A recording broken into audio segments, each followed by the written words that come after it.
বিশ্বনবী মেরাজে গেলেন, মেরাজ থেকে ফিরে আসলেন। বিশ্বনবী বর্ণনা করলেন, আমি বাইতুল মাকদাস দেখেছি মাঝরাতে, লক্ষাধিক নবীকে নিয়ে নামাজের ইমামতি করেছি, 7 আকাশ দেখেছি, আল্লাহর আরশ দেখেছি, আল্লাহর সাথে কথা বলেছি, আবার ফজরের আগেই মক্কায় ফিরে এসেছি।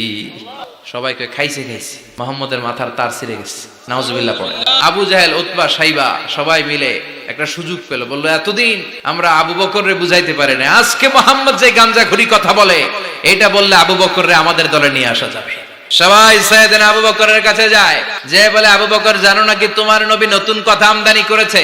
কি বলেছে আমার নবী? তোমার নবী বলে মাঝরাতে বাইতুল মাকদাস গিয়েছে। বাইতুল মাকদাসে তখন দ্রুতগামী ঘোড়া দিয়ে ছুটলেও যেতে লাগে 15 দিন, যেতে আসতে 1 মাস। তোমার নবী মাঝরাতে নাকি বাইতুল মুকাদ্দাসে ইমামতি করছে, 7 আকাশ ঘুরেছে, আল্লাহর আরশ দেখেছে, আল্লাহর সাথে কথা বলেছে, আবার ভোর হওয়ার আগে নাকি মক্কার জমিনে ফিরে এসেছে। আবু বকর বললেন আসলেই কি আমার নবী এই কথা কইছে?